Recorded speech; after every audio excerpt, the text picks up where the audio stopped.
कर्मदंड मराठी वर्त लढा सत्याचा चॅनल लाईक शेअर सबस्क्राईब करा। मुरुम बस स्थानक नवीन इमारत बांधकाम प्रगतीपथावर कसा असेल ढांचा मुरुम तारीख 16 मुरुम बस स्थानकाचे नवीन इमारत बांधकाम प्रगतीपथावर असून तब्बल 5 करोड रुपये खर्चून अनेक दशकानंतर नवीन इमारत बांधकाम होत असल्याने नागरिकांमध्ये एकीकडे आनंदी वातावरण आहे तर दुसरीकडे निकृष्ट दर्जाचे काम होऊ नये याची चिंताही आहे। बेसमेंटमध्ये लाल खडक वापरण्यात येत असल्याची व प्रिया सिमेंट वापराबाबतची बातमी करमदनच्या माध्यमातून प्रकाशित करण्यात आल्यानंतर संबंधित प्रशासन खडबडून जागे झाले आणि तात्काळ या नवीन बांधकामाकडे लक्ष केंद्रित केले।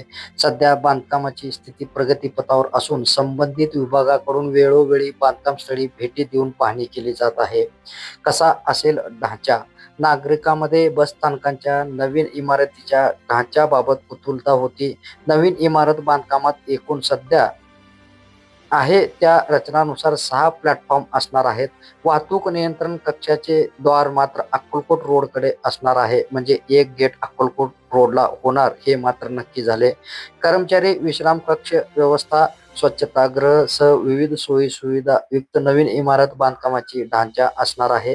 ढांचा उभारणी करत असतानाच बेसमेंट पासून अधिक उंचीवर उभी केली जात आहे, म्हणजे सध्या असणाऱ्या राष्ट्रीय महामार्ग रस्त्याच्या उंचीपेक्षा 1.5-2 फूट अधिक उंची असून नवीन बसस्थानक बांधकाम पूर्ण झाल्यानंतर समोरील मोकळ्या जागेत भर घालून कॉन्क्रिटीकरण होणार असल्याची माहिती महामंडळाचे विभागीय अभियंता राहुल पवार यांनी दिली व तसेच मंजूर निधी कमी पडणार असून अधिक वाढीव निधीसाठी शासनाकडे प्रस्ताव पाठवण्यात आले असल्याचे सांगितले।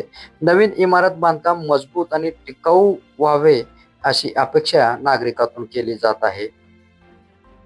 कर्मदंड मराठी वर्त लढा सत्याचा चॅनल लाईक शेअर सबस्क्राईब करा।